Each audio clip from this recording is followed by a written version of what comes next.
Testing 1, 2, 3, testing 1, 2, 3. Okay.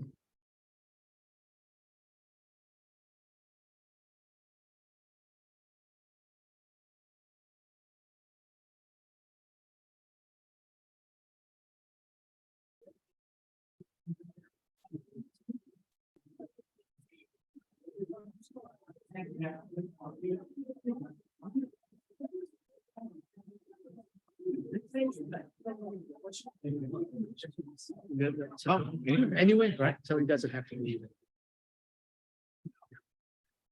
All right. Thanks everyone for coming and welcome to the annual Economic and Social Policy Lecture. I'm Alfredo Paloyo and I'm an associate professor of economics here at UOW. We're extremely pleased to have the Honorable Stephen Jones, member for Whitlam, assistant treasurer, and minister for financial services delivering the lecture this year. We're also very proud to be holding the lecture at one of UOW's newest buildings, the Jillian Broadbent Building, named after a former chancellor of UOW and the home of the social sciences and the arts. And I looked her up. And a bit of trivia, Jillian Broadbent was a board member of the Reserve Bank of Australia. So it's only right, I feel, that the economics lecture takes place here today. But let me tell you something before we start this whole thing. Do you know what the biggest sporting event Wollongong has ever held? Just in case you don't know. The UCI Road World Championships. I was a volunteer. I'm wearing the volunteer shirt because it's the only shirt that fits me now. It's, I think, important to point out the value of outreach from the University of Wollongong. So I mentioned this because I feel like the UOW is an anchor institution in Wollongong and the Illawarra, and we cannot afford to be seen as kind of like hermits in an ivory tower without reaching out to the community that hosts us and share the space with us, and also that we serve. So this is part of our outreach from the economics discipline. We hold the annual Economics and Social Policy Lecture every year. It's an opportunity for us in economics to connect with our stakeholders in the community and indeed to give back to the people who share the space with us. So Minister Stephen Jones joins a distinguished list of speakers, and I'll mention a few, at least the ones that I had a hand in organizing. Honorable Andrew Lee, the member for Fenner, who spoke on inequality in Australia. Professor Ian Walker of Lancaster University in England, who spoke on gambling. Professor Colin Green of the Norwegian University of Science and Technology, who spoke on alcohol legislation. And Dr. Bash Mazumdar of the Federal Reserve Bank of Chicago, who delivered a lecture on intergenerational economic mobility. This year, we are co-hosting the event with the Economic Society of Australia and New South Wales. So the ESA reached out to me because they wanted to hold more events outside Sydney. And of course, I convinced him that Wollongong was the best place to do it. And the annual Economic and Social Policy Lecture was the perfect opportunity to share an event with the ESA. The campus is beautiful, and we are well equipped to deliver a seamless hybrid event so that even more people can attend the lecture. I've been to many universities in my career, and I can tell you our campus is right up there with the very best. Doing the public lecture here in Wollongong also pairs well with another event economics at UOW recently hosted. So last month, we had the annual Labor Econometrics Workshop, where we had over 70 economists from all over the world converge at our innovation campus, including many members of the Australian Public Service. So the UCI Road World Championships, the Labor Econometrics Workshop, and today, the annual Economics and Social Policy Lecture were all held in Wollongong. This is a great city, and we look forward to having more events in Wollongong in the future. And now I'd like to call on our Vice Chancellor, Professor Patricia Davidson, to acknowledge our beautiful Darawal country and to give her opening remarks.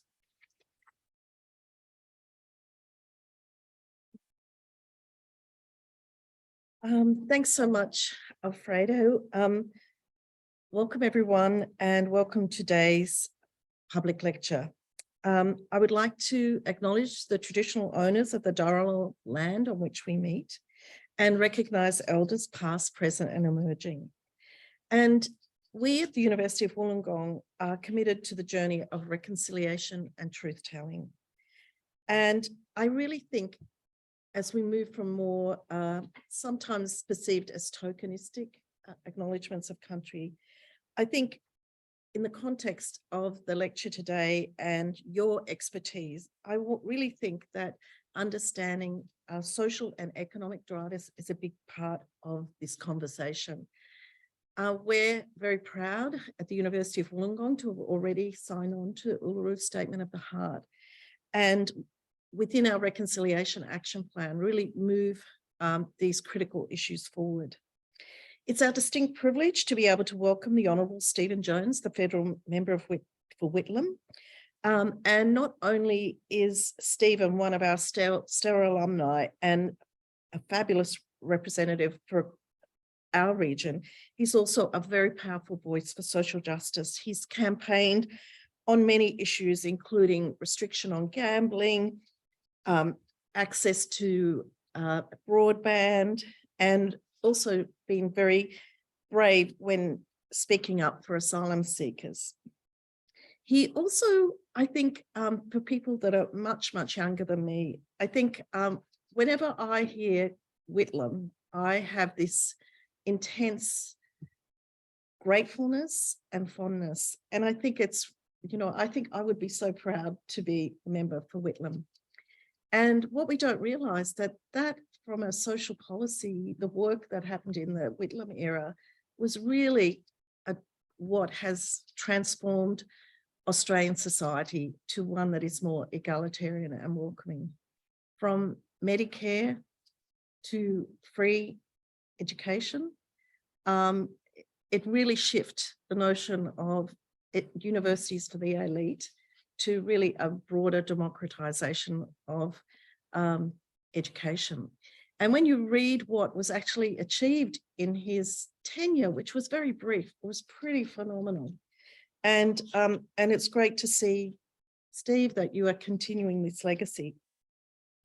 And I think this year, even though it's an annual lecture, in 2022, I think it marks a really important transition point in society. We're emerging from a critical event in history, and we know when we look at history, these events are transformative. And I think we have to really think about what has been the impact of this event. So as of this morning, 6.5 million people around the world have died of COVID. Many are still suffering, and the economic disruption and disability is probably hard to compute, likely in the trillions. Over 1 million people in the richest country in the world, the United States, that spends the most amount on healthcare, have died.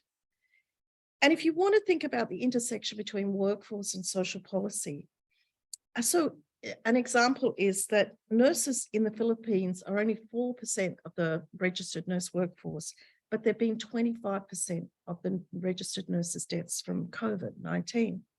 And that's not because they're Filipinos, it's because of the workforce dynamics and the economic drivers that have led them to be in those places of work. So I think these are really critical conversations, and we can't just go back to business as usual or normal. We all experienced the normal, and there were a lot of things wrong with that normal. And so I think as we have these conversations, it's really important to consider that. And I think we also have to think about what we're going into this weekend. The Labor Day long weekend commemorates the granting of the 8-hour working day for Australians and recognises workers' contributions to the nation's economy. And I have to think, what does the future hold? That is been a point of discussion in many areas that we're in. I also really like to think when we have Labor Day, we think of it from a global perspective, that COVID's proven this, we cannot think that we're living on an island. And COVID has proved that we're all on this planet inextricably linked.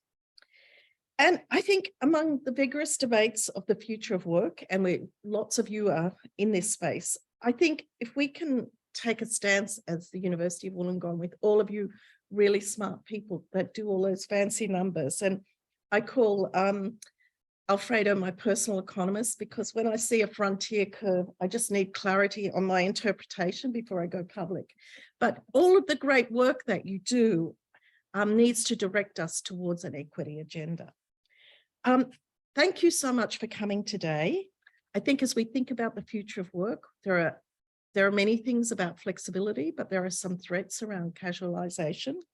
And we have to think, Professor Grace McCarthy hosted a great conversation this week on the influence of the pandemic on the working life of women. And as the thing that I just really wanted to leave you with was, remember, there was a lot of things wrong with the normal. And we need to challenge our opportunities during this disruptive period. And we have to drown out the voices of what I call the Chairman's Lounge conversation. Mind you, I'm not a member of the Chairman's Lounge, but you know, of what some people want to be saying about, you know, returning back. I think we've really got to be really critical about how we can leverage for a better world. And I'd really like to thank the organisers, the Economic and Business and Law Schools at the University of Wollongong, the Economic Society of Australia, and of course, the Honourable Stephen Jones, who is such a great supporter of our university. We look forward to hearing from you today and planning our future with your insights in mind. Thanks, Stephen.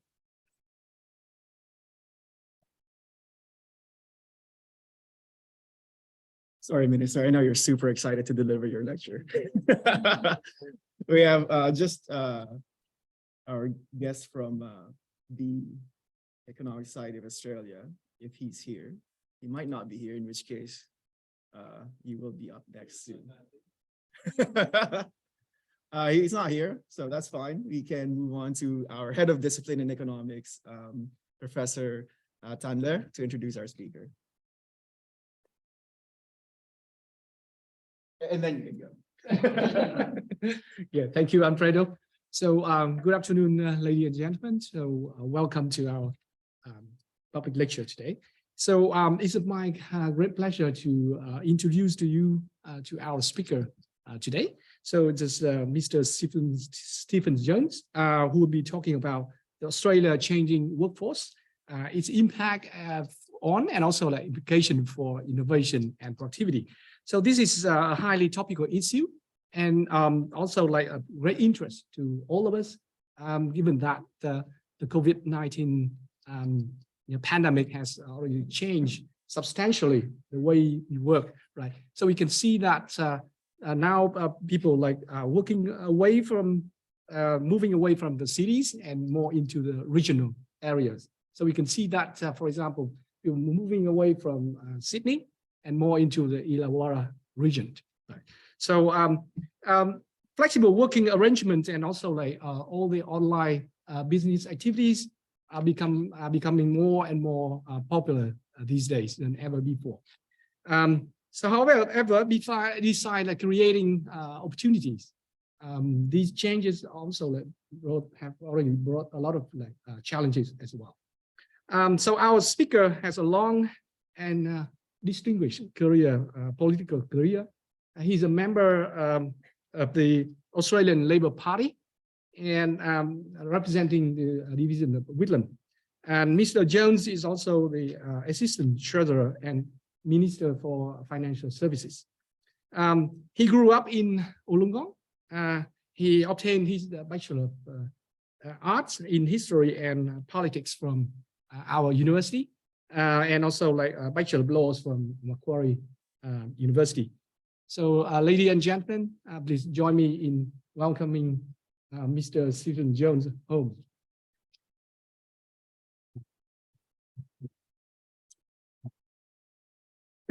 Thanks so much for that warm welcome. I want to start by acknowledging the Dharawal people, Dharawal and Wadi people, who are the First Nations and traditional owners of the land on which, the beautiful land on which we meet. And you guys don't get to look out on it, but I do. And it's a magnificent university and a magnificent country.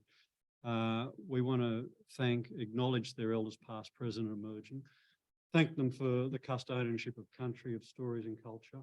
Extend that respect to all the Aboriginal and Torres Strait Islander people who are with us and who are studying and teaching and working at this great university.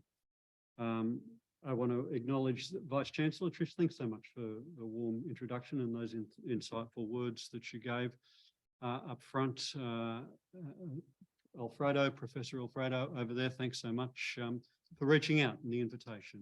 Always great to come back here, and to the Economic Society of Australia and New South Wales for the opportunity to share a few thoughts. It's great to have the opportunity to come back to my old campus. It looked a bit different when I was here. There's still a duck pond, I can say. Yeah, and normally there's still a uni bar, although it's much more gracious setting now than it was in my days.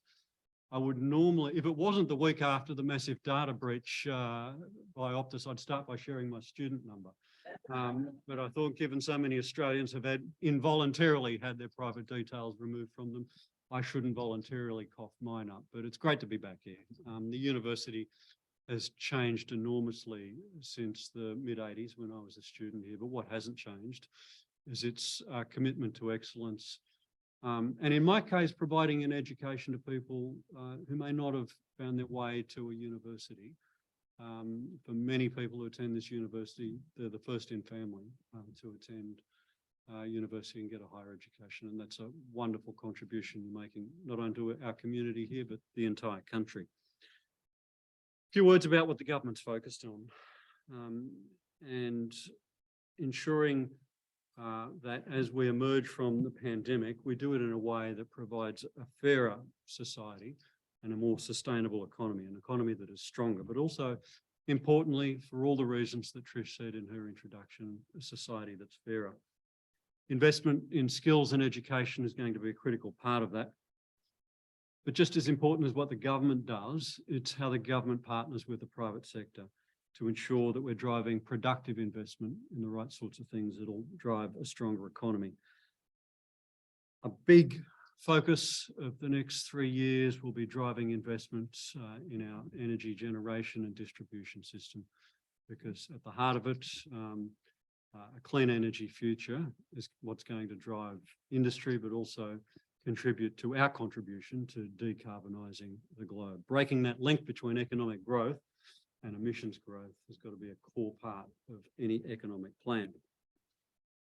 The title of my talk is Zooming Out, and it's about productivity, which is a pretty simple concept. It's about output over input, which is just a fraction which quantifies working smarter, working harder, getting more out of the effort that you put in. But it's more than just working harder. It's about unlocking potential, a potential that's obviously evident here in this room. Growing productivity absolutely means growing wages and a better standard of living and a more stable and resilient economy. For us, and particularly for Australia in 2022, it's not an optional extra. If we want to achieve all of those other things, we've got to grow productivity.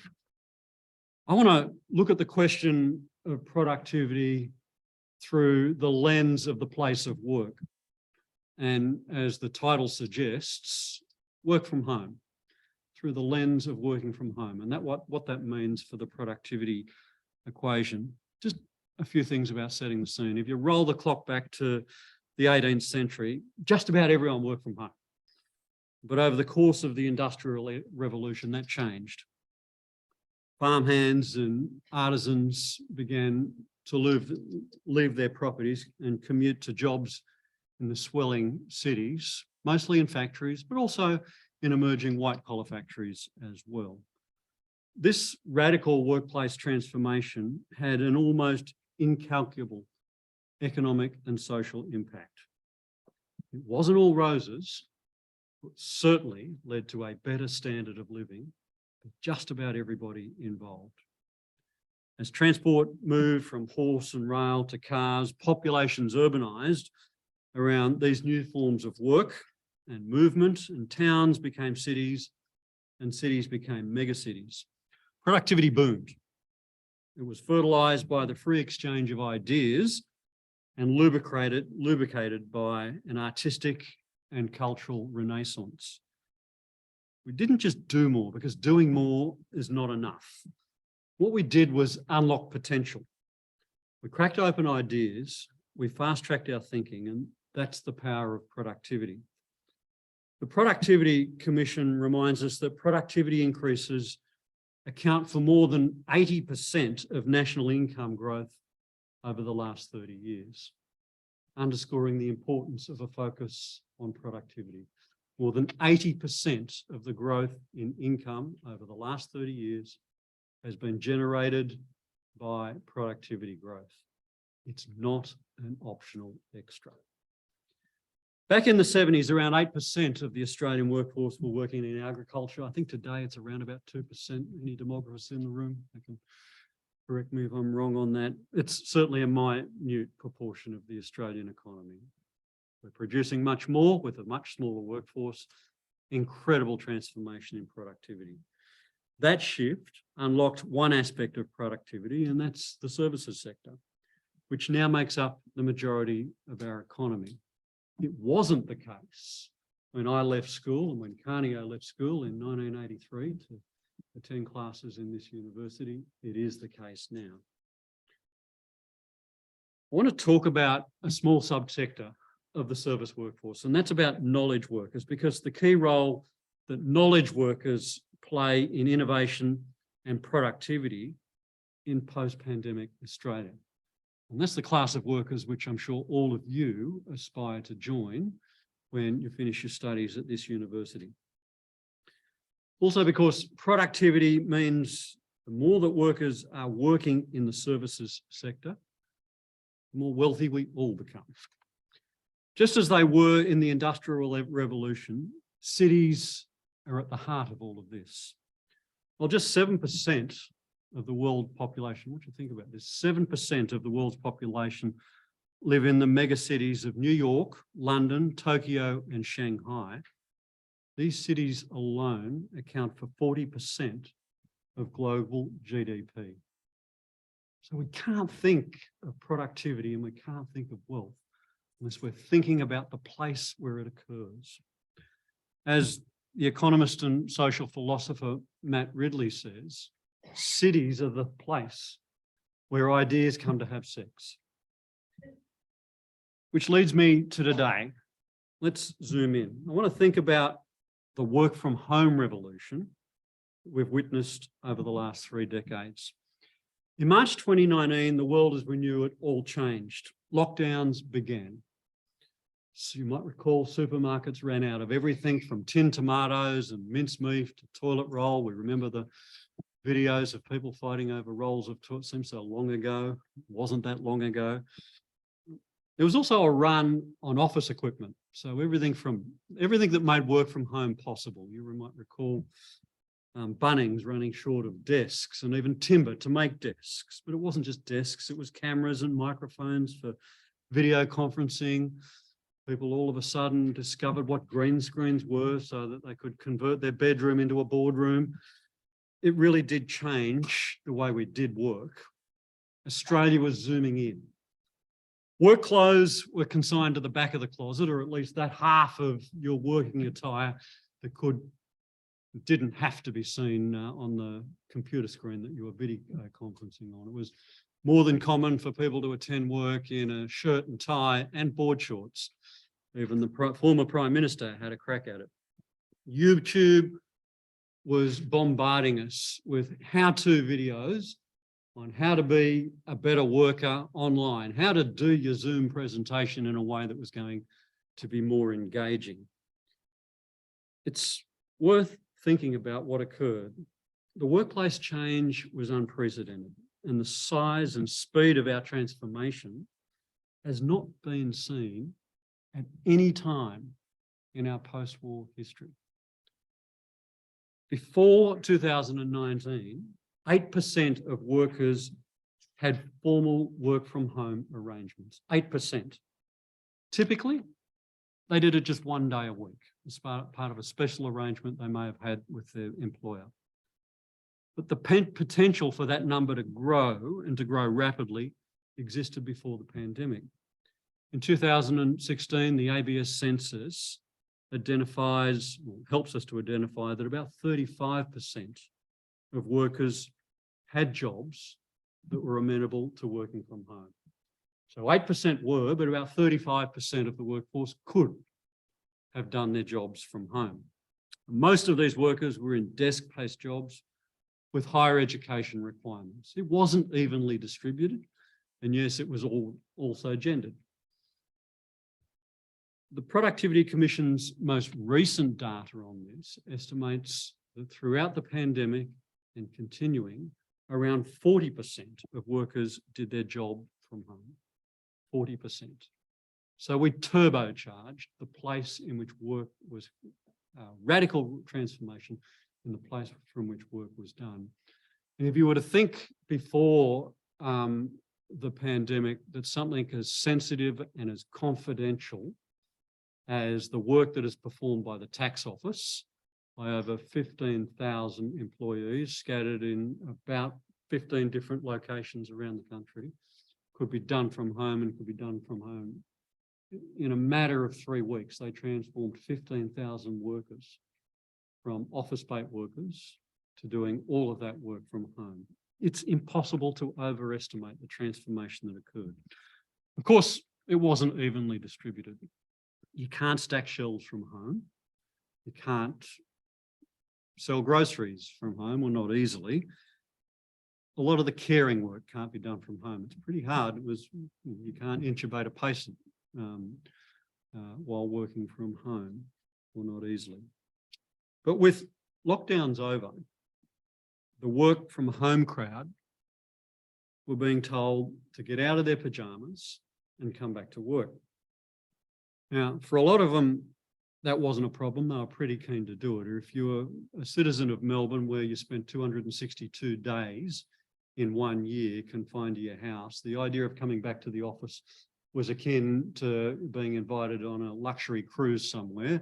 That was something you were very excited to do. And if you're one of the poor residents in some of the suburbs of Western Sydney, where quite literally your suburbs were barricaded by military and police, the idea of lifting up some of those restrictions and of being able to move freely and to go to work freely was a welcome return to normal.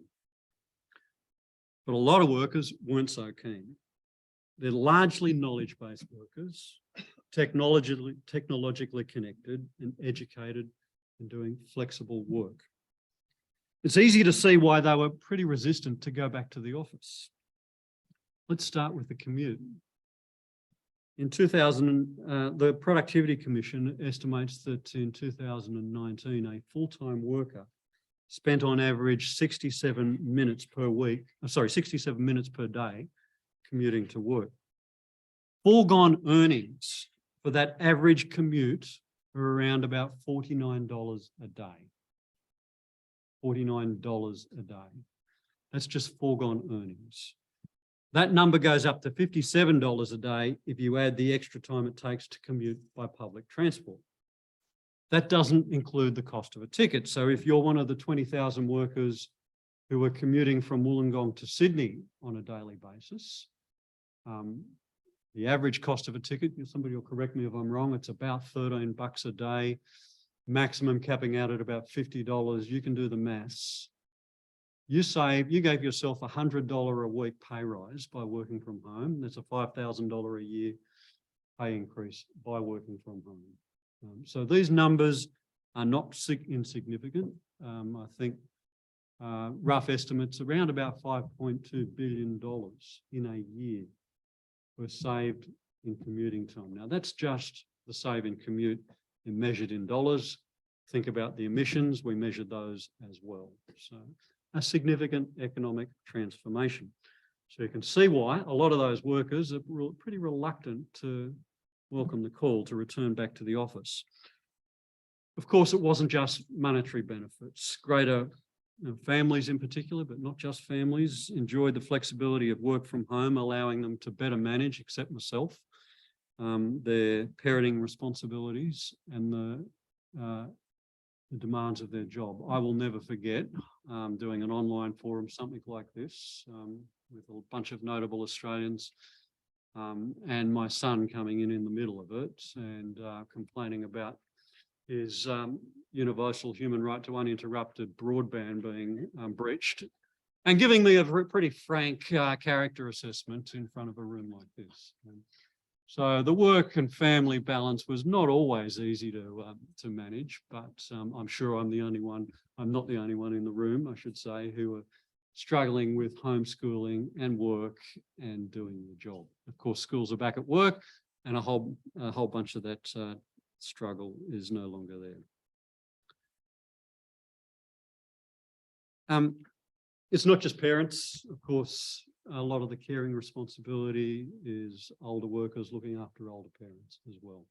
But there is no doubt that working from home for many families, many households, made that job a lot easier.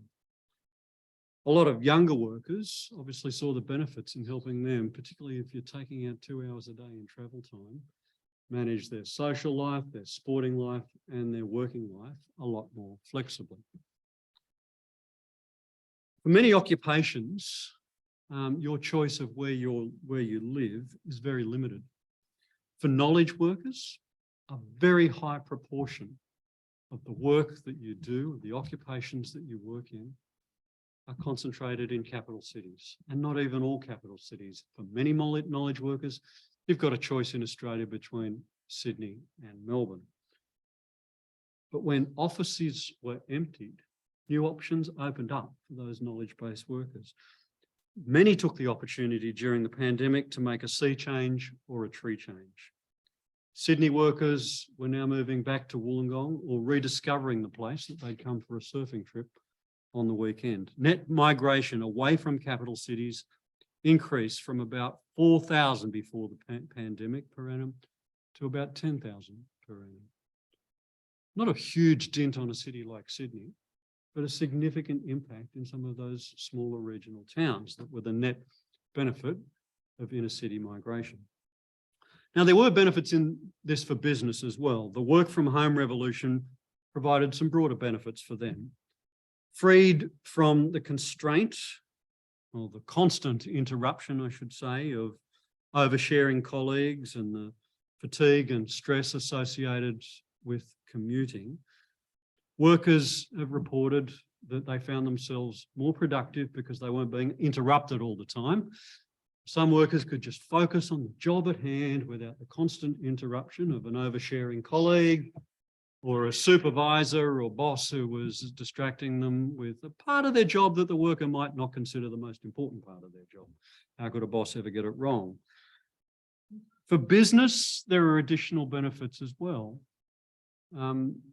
Once constrained in the places where they could draw their labour from a capital city, particularly Sydney or Melbourne, they could now draw, if the office and the ability to commute to the office was no longer the constraint, a capacity to draw and workers from all over Australia and for many, anywhere in the world.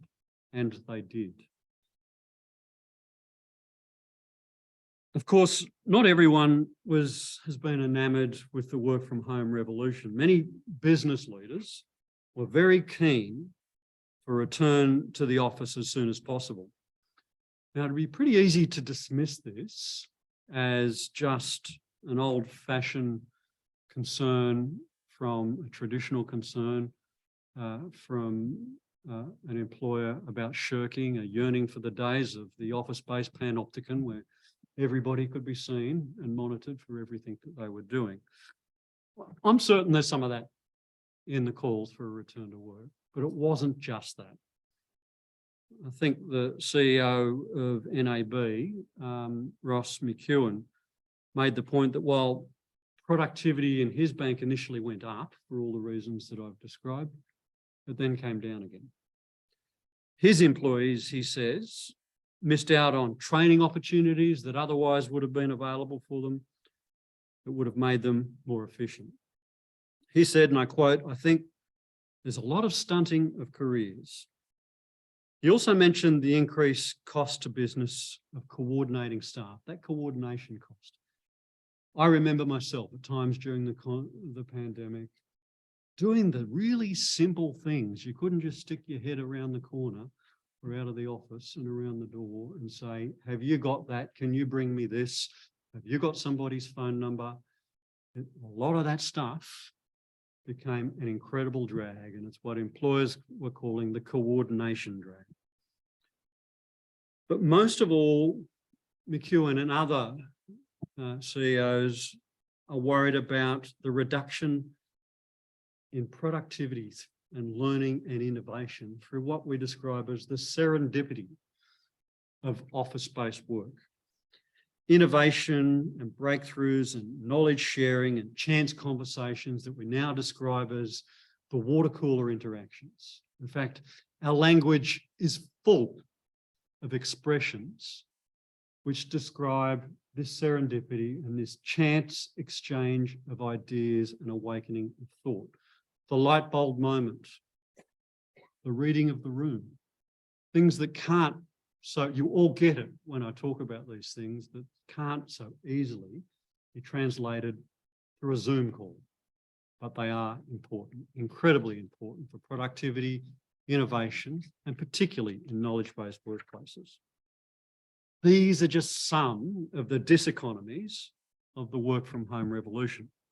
They're real and they go to the heart of how collaboration around ideas have led to breakthrough innovations and how so often they happen by accident. The Post-it note, almost a thing of the past, but not quite. People know the story of the Post-it note. It's a good one.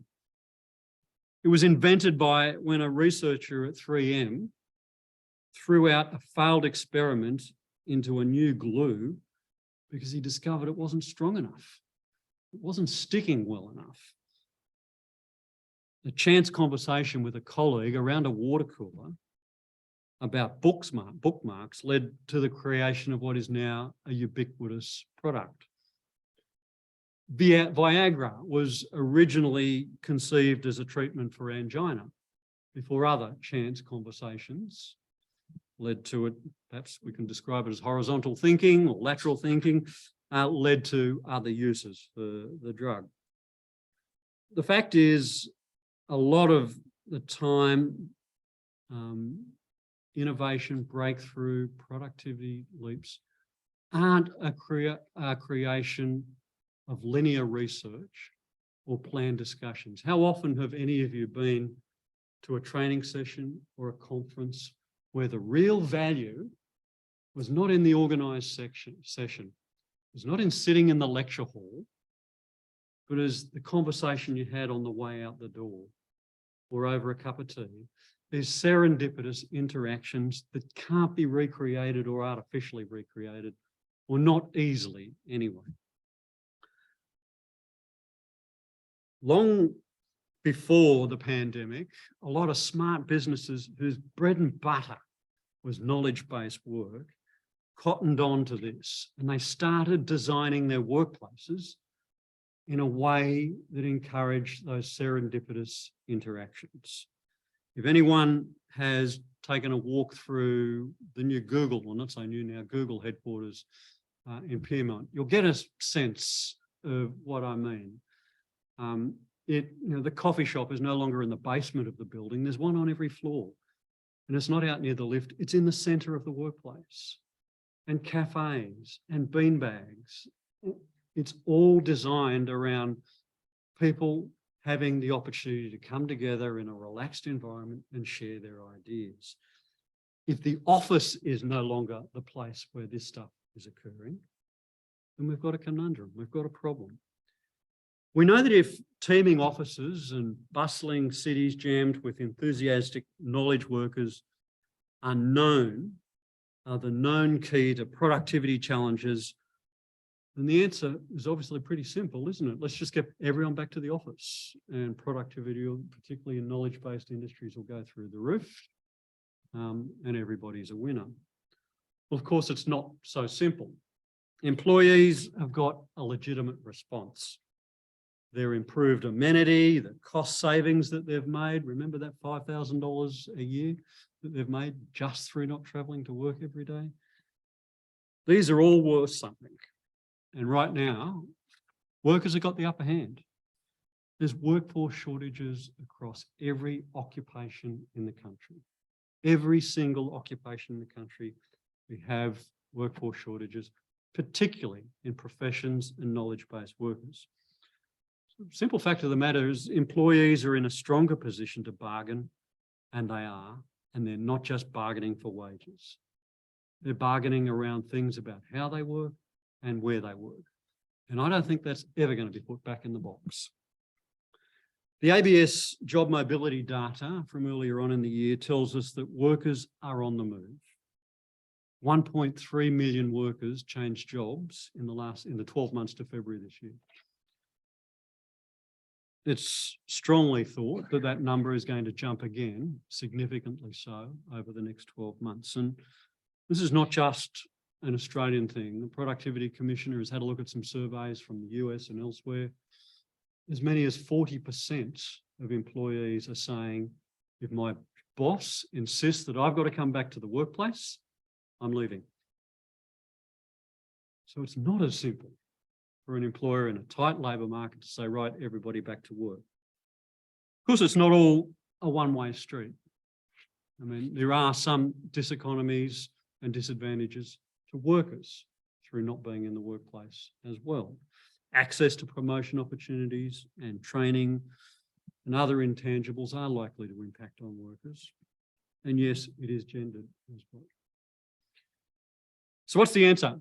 Well, it's pretty clear that some new hybrid form of work will become the norm amongst knowledge work, blending that working from home 2 and 3 days a week, a couple of days in the office.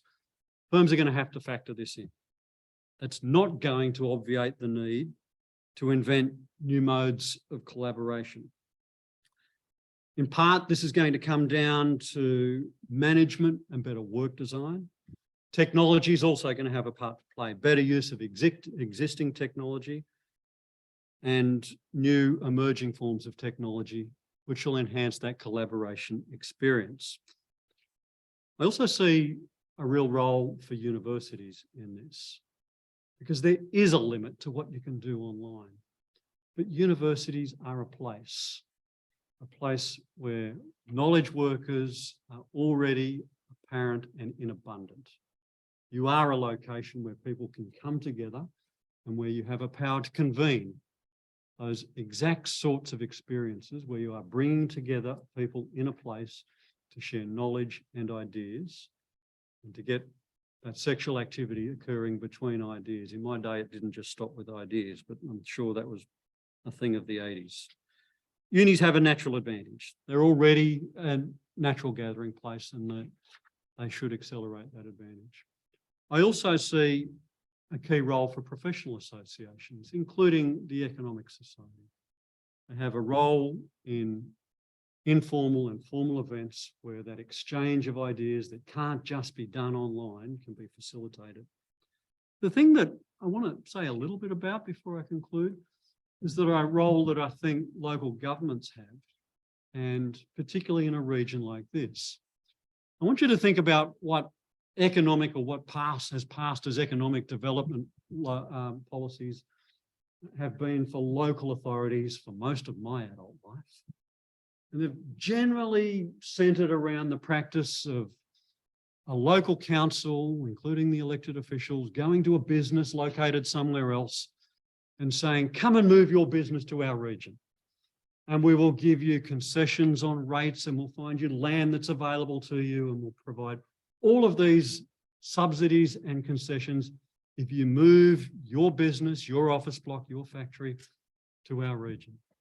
And sure, some of those businesses have still had those workers working in them 5 or 6 years later. A lot of them haven't. Imagine what we can do with knowledge workers in a region like the Illawarra under the circumstances of the new work from home revolution. The economic strategy should no longer be going to the business and say, come and move to our region. We should be going directly to the workers, because that's the value for a region. It's not the bricks and mortar. It's the people who work in those offices and the pay packets that they earn and the fact that they have the capacity to spend that money in our community and add so much more to the depth of our community. So an economic development strategy for a smart council looks like promoting your region to the workers that you want to attract. And I argue But high on the list should be knowledge-based workers, because they're the workers who are going to be least subject to economic downturns. They're the workers who can work anywhere, and the workers who are going to have a higher than average annual earning. These are exactly the sort of workers that we should be going for and aspiring to have in our region. So what are the sorts of things that are going to attract this workforce to a region like ours? Well, I think we've already got lots of it in spades. We've got the amenity of our beautiful region. We've got a university. We've got world-class services, whether they're health services or education services. We can always do better, but on a world standard, they're pretty good. So we've got lots already going for us. There is also a value piece.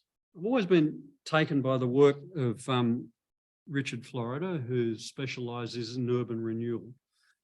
And he talks about the sorts of things that attract knowledge-based workers to a particular region. It's all the things that I've talked about around amenity, but there's also a values piece there as well. It's around tolerance. I never really like the word tolerance, but he uses it. It's around tolerance, and it's around openness to new ideas and difference and new people, because this creates the sort of ecosystem in which ideas are freely exchanged, in which ideas are contested, in which innovation and productivity thrives. And I think that's got to be a part of our economic development story as well. It's the bricks and mortar, it's the amenities, it's as much about urban design, but it's also about the values proposition that you tell about your region.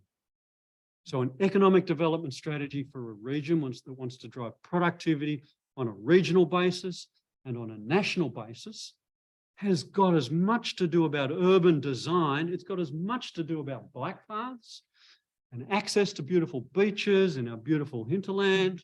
It's got as much to do about bustling cafes. It's got as much to do about great nighttime venues, because when you close the lid of your computer, what do you want to go and do? If you're one of these knowledge-based workers, you want to go out and have a good time, and you want to go and hang out with other people. You want to share your ideas, even if they don't think the same way as you. They are as committed as you are to that tolerance, to that openness, to difference, to that idea that the exchange of ideas is not only important economically, but for God's sake, it's good fun. That's what a smart economic development strategy looks like.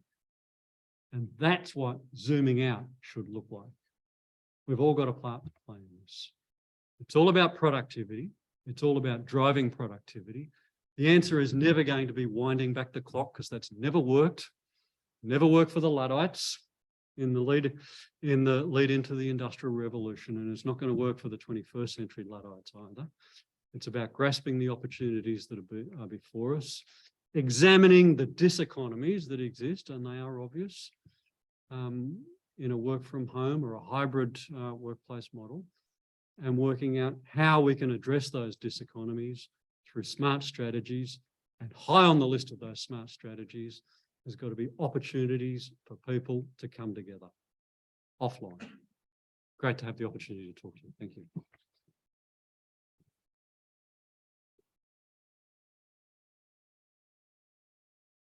Thank you, Minister. That was very interesting and thought-provoking, of course. Now we can open the floor for questions. You have questions? Yep. Questions for the Minister? Also online, if you have questions, we're also monitoring this. Trish?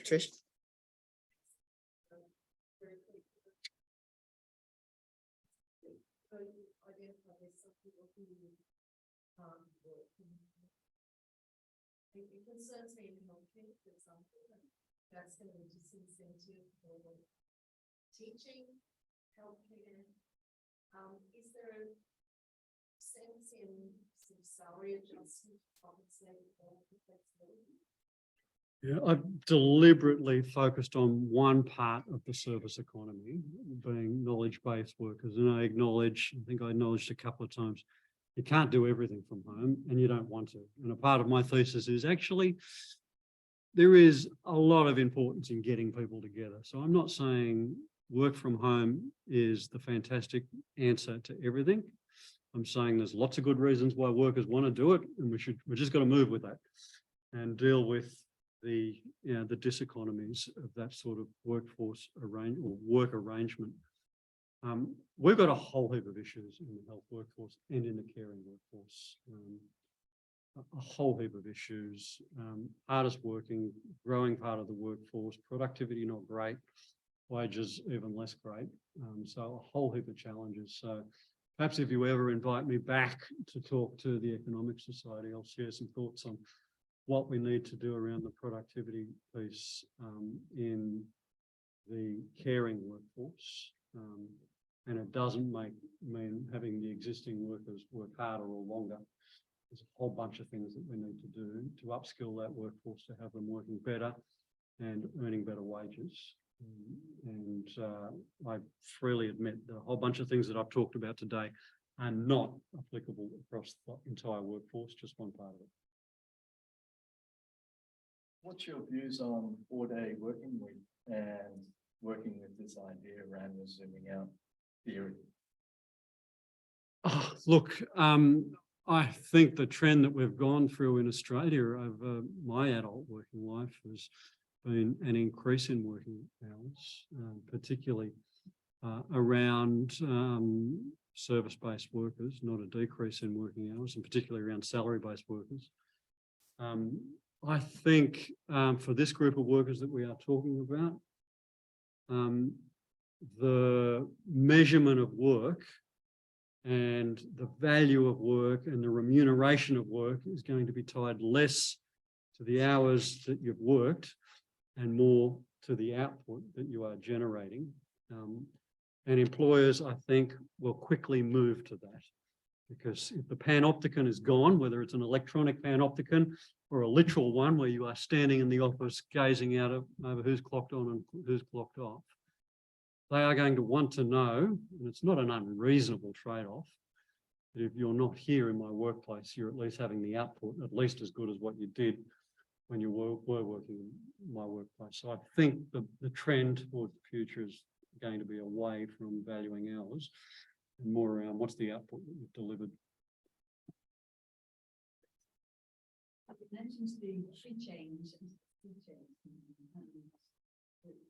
We've seen that happening. Yep. But we're also seeing though some parents, in particular women, are now choosing to work in Sydney from the other world because they only have to go in 2 days a week and they can do the other 3 days at home. So are we entering a period of experimentation both from the companies and the individuals for the next couple of years while people trying to figure out what's going to work for them? I think there's no doubt about that. There's a hell of a lot of disruption going on. And I think some of it is being driven by housing costs and housing prices and transport cost and the amenity of all of that. But yeah, I think there's a lot of disruption going on. It'll be a while before it settles down yet.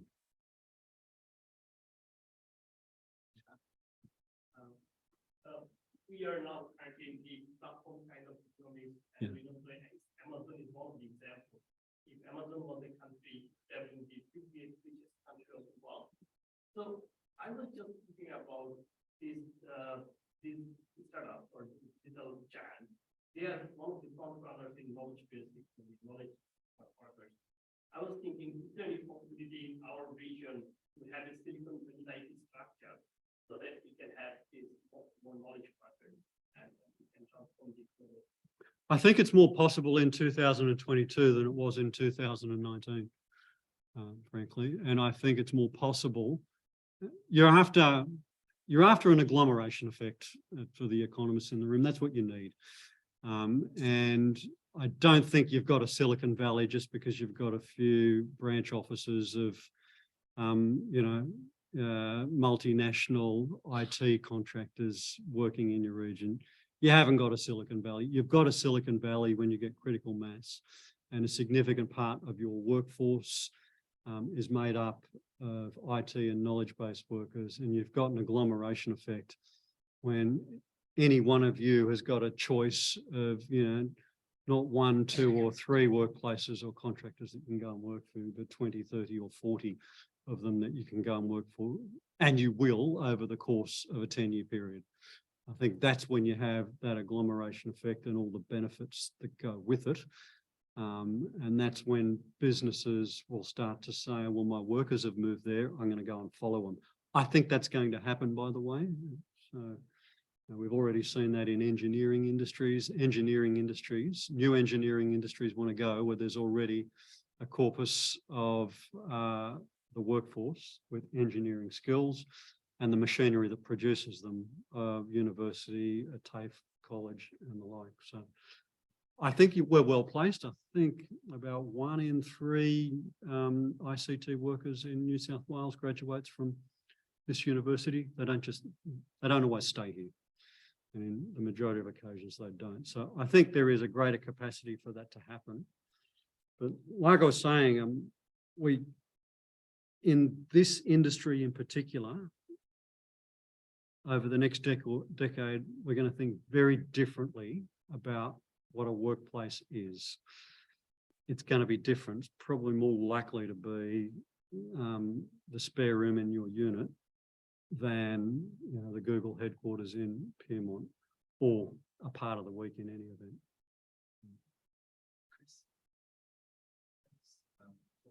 Just interested in the comment about the change that occurred in the bureaucracy. I can't remember if it's the Treasury or Tax office. tax office with the exodus. How many have gone back? And what are the implications of this? Do they work working from home on the large buildings that Yeah. house universities, house businesses in Sydney? Mm. And if people are rethinking that, business leaders and government rethinking the shape of the cities, Mm. they're likely. Yeah, good question. Yeah, I haven't joined the Sydney's going to collapse gang. I just think that's fanciful. It's not. People will still want to live in Sydney for a whole bunch of reasons. And businesses will want to continue to locate there. There will be, and there already is, a bunch of repurposing going on. So businesses saying, well, why have I got an office building which is designed around presenteeism 5 or 6 days a week when my workforce doesn't look like that? So they're already looking at redesign of their office space. There are, of course, immense technical challenges in all of this as well, just on the security side of things before you get to the communications and all of that. So it's already happening, is the answer. And it'll accelerate. Thank you. Great lecture. One of the things that came out from, I had the opportunity to actually do some research around the working from home during the pandemic. And one of the things that came out was quite a lot of jockeying for position for space, like who gets the office space. You're talking at home? So, Because it certainly happened in my house. yeah, that's right. The jockeying for, and that seemed to be a fairly common phenomenon. So I guess that kind of made me wonder around home design and homes of the future. And then I guess listening to your lecture about, attracting people to the Illawarra, knowledge workers to the Illawarra because of all the beautiful things that we have here. And made me wonder about the kind of pressure on housing stock, on new homes, and the capacity actually for our region to cater for that. Yeah. So maybe if you could comment. Yeah, thank you. Great question. Accommodate, like housing is a real pressure point in the Illawarra at the moment. In fact, up and down the east coast of Australia, there's been a coastal shift or an accelerated coastal shift, but also in your larger regional towns inland as well. Like Orange has got a rental accommodation problem as an example. Beautiful town, you should go and visit, book well in advance. And that's a part of the problem. So stuff that was once a part of the rental housing stock has been flipped over to short-term stay, Airbnb for one of a better descriptors. So yeah, we've got a significant issue around housing.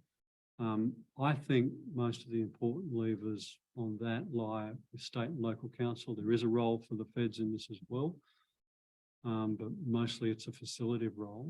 How can I put this?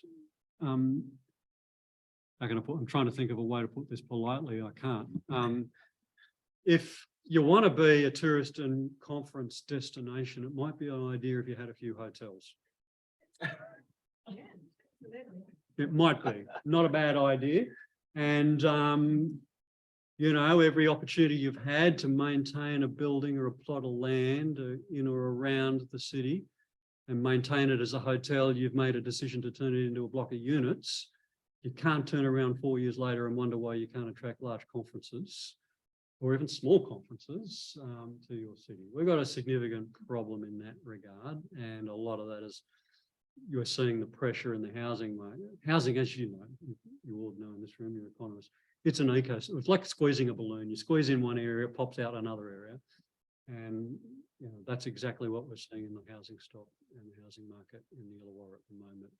You know, less hotel accommodation, more Australians not travelling abroad. They want to come to a regional destination. There's not hotels.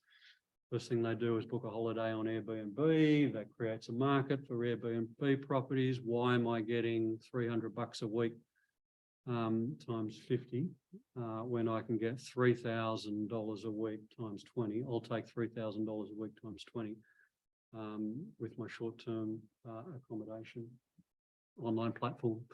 That's what's happening in the housing market in the Illawarra. So I think you need some big levers to be pulled by local councils around zoning, around laws, around that sort of stuff. Yeah, there'll be people who whinge, but it drives greater economies. I think the other part of the research that I've been doing recently is in local government, and they're having some significant problems with recruitment. And part of the issue for them is cost of recruitment in terms of market allowances, yeah, but also actually getting people in to do the work, which then has this kind of spiral effect. And part of what we uncovered is that a lot of the work, it isn't not coming back from work, or it's not the Great Resignation. It's actually state infrastructure projects that have actually taken local government workers into the state level, and these local councils simply can't afford to, you know, because they've got rate capping and all of that, to afford to bring that labour back. So what are some possibilities to actually support local government organisations to be able to deliver services to their communities and to help address this kind of issues? Can you see something that? I think you're right on the civil construction side of things. We used to talk about, you know, gaps in the pipeline of civil construction. We've got so many massive construction projects going on in Australia. We need literally tens of thousands of workers across just about every occupation to complete what's currently in the pipeline before the New South Wales election happens and more promises are made to build more things. So, and we haven't even started on the defence contracts yet. It's the same skill set that is in demand. It's the engineering, those transferable engineering skills that are in demand. So most of my adult life, we've been talking about not enough jobs for the number of workers. We're back to 1949, yeah, where there's not enough workers for the jobs we need. The difference between 1949 and 2022 is there were plenty of locations around the globe that we could go to. Say, come to Australia, high wage economy, great place to live. And we are all of those things. But there's a lot of countries in the world doing exactly the same thing. There's a big competition for talent. There's a global and every occupation. So the locations that we once went to are not available. And, you know, witness the brainchilds in the British government who thought it's a great idea to do a massive stimulus exercise in the middle of a supply shortage on just about every input into the economy. What do you think is going to happen? Yeah, it's a salutary tale for us. We've got a budget in a month's time too. My question is partly answered, but that was also about housing inflation. So, and you know, when you take the young generation leave, they have to leave in the city, right, to be close to and jobs. But now they have opportunity to move to the regional area. So, instead of staying in those small places, islands, now many of them have bought the houses in regional areas. But do you think that has increased or decreased the housing inequalities in both the urban and regional areas? But in the regional areas, you see the prices went up because of the demand as well.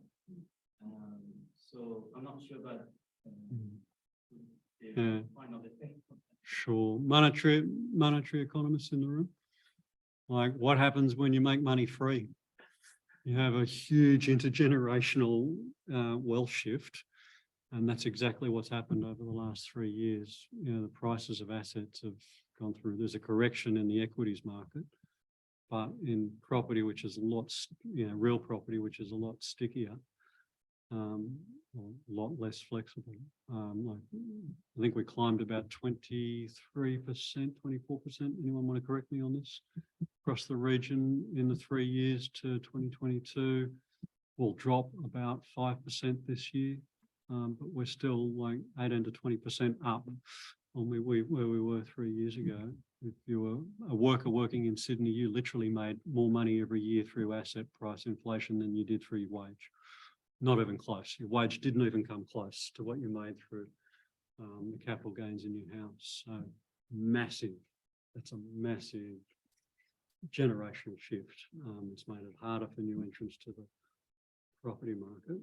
And I look at this, through an economic lens, but also a social justice lens. And I think where we are now, the only answer is building more houses and ensuring we have proper local regulations about how existing housing stock is being used. I think both of those are critical. But even building more houses can't be done quickly because of supply shortages that we have at the moment.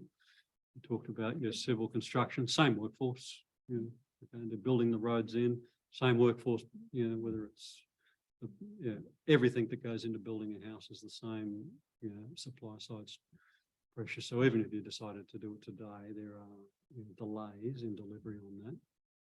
But even that, it won't be enough. There will have to be special purpose regulations around certain housing. Otherwise, you just get a one generation uplift and you're back to where you were in 5 years' time. So I think a national housing policy, national housing strategy is what is needed. I personally believe it's the hot button issue over the next 3 years. David? You said the university is so much better than it is. The Whitebridge Stadium TAFE system, it looks the same as it did 40 years ago. And I think, why has TAFE been so downgraded in Australia? So the easy answer for me to give, or the glib answer to give, is those bloody state governments have run it down, and it's at least 50% true. The other parts of the answer go like, TAFEs are great. My dad worked at TAFE. The reason I moved to Wollongong was my dad was training boilermakers here and steel workers here. So I live in this great region because of TAFE, and I'm a big fan of it. But they are like industrial warehouses for training, and they've got a lot better. They're like hard to move with the times, and when you've got an industrial warehouse for training that was geared around a workforce of 23,000, which is how many people worked in the steelworks in 82, 83, which is now down to less than 3,000. You just don't have the throughput. And that is true across just about all of the traditional trades that they supported. So if you look at what TAFE looks like today, they've got some great campuses, some great work in some of the caring areas and some of the service areas, but where they've fallen off is the mechanics is different. It's a tooling issue as well, but in some of those areas, the engineering and the areas that they were set up for. So TAFE's got to be reinvented. I'm a big fan of it. I think it's the most efficient way to deliver vocational education and training, but it's got to be retooled and reinvested in, and it's got to be more nimble to move with the more rapid changes in skill needs and technological needs in a modern economy. It's in part, TAFE was imagined around an industrial era, and we are post-industrial in many respects. One more? Before I ask my question. Well, I mean, I'm a labor economist. And so one of my concerns, and this is to close out the Q&A part, so you're allowed to look at the blue sky ideas. One issue in Australia at the moment is the cost of living and how that depresses real wages over time. So the RBA has a fairly, in my opinion, fairly good handle on how to address increasing prices, so inflation. But it is a talk on productivity, and among economists, we link productivity with wage growth. I think productivity has stagnated a little bit, if you look at the data. You're too kind. Yeah. It's stagnated. And wages, of course, also reflect this stagnation. And so there is this pressure on real wages over the last few years. What are, at least from the federal side, what are these blue sky ideas that politicians and policymakers are thinking of to address the stagnation in productivity, and as a consequence of that, increasing the wages of Australian workers? Good question. Let's start with the productivity in Australia is stagnated. We saw significant growth in the 80s and 90s. And that was around industrial relations restructuring, and that was around IT incorporation, and received productivity from international trade. It's stagnated, and it has stagnated across just about every Western economy around the world, so we're not alone. I don't have all the answers, but I have some of them. I think some of the answer lies in what we used to call good old-fashioned industrial policy, which is around picking a strength and saying we're going to invest in incubating those strengths, those industries. What's the role of government? It's not to crowd out private investment, but to crowd it in. It's to work on the skill side and the labour force side of those things. So our National Reconstruction Fund, which is a $16 billion fund set up to target specific industries, is designed specifically around that, around driving productivity by using government as an enabler. I'm not at all attracted to a grants model of dealing with these sort of things at all.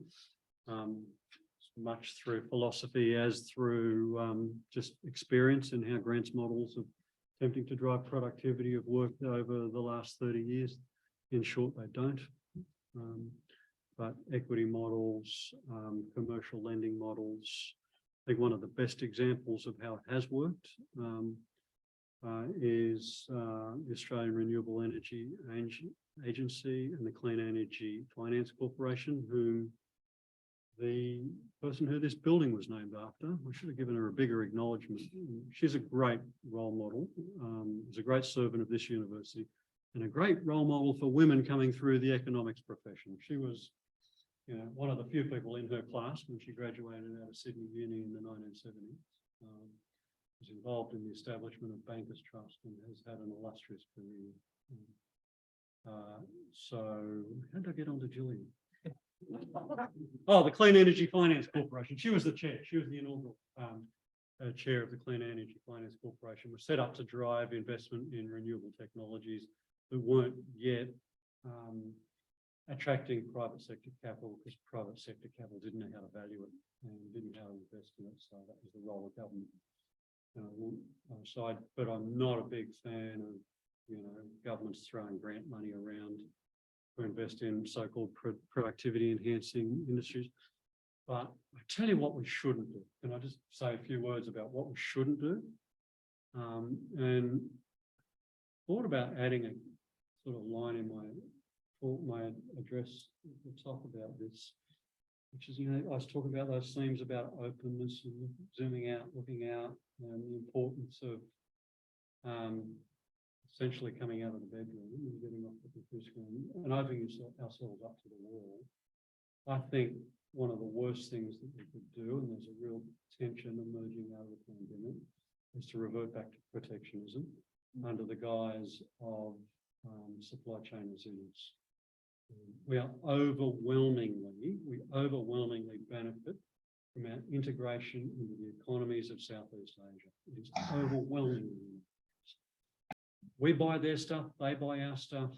Let's sell more stuff to each other, but we overwhelmingly benefit, and particularly from a productivity point of view.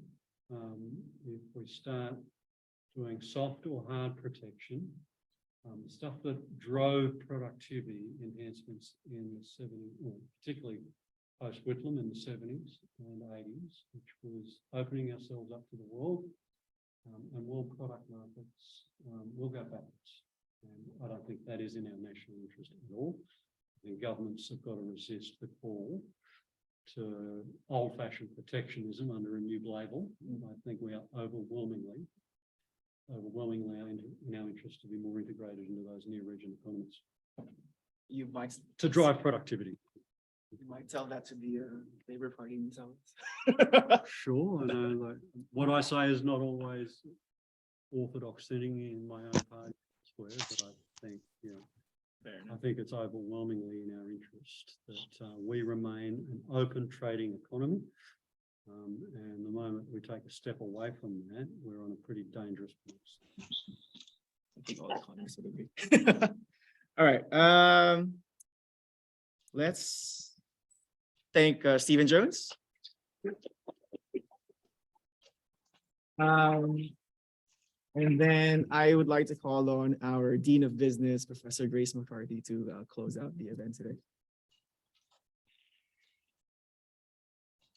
Thank you very much for that really interesting and insightful and entertaining Friday afternoon. It's school holidays week and you've got a lot of people both here and online, and you've given us value for money, which is a big business concept. But when I was listening to you, I did look out the window, and I don't know if you can see where you're sitting. There's this word potential right up over there in big letters. And what you were talking about was potential for clean energy, potential for investment in skills and education. And there was potential for redesigning the workplace, potential for redesigning our cities, and potential for attracting knowledge workers to the region by focusing on the individual rather than breaks to come and face themselves here, which may or may not last. So for a Friday afternoon talk, it's been absolutely fantastic to get the hope, because that's what potential gives us. But hope that we can do something intentional.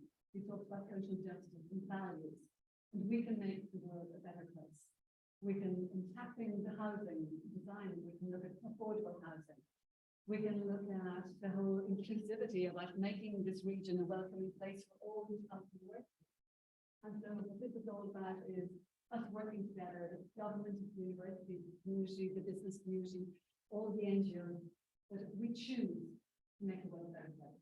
And so for all of that, I'd like to thank you for giving me so much feedback. Thank you.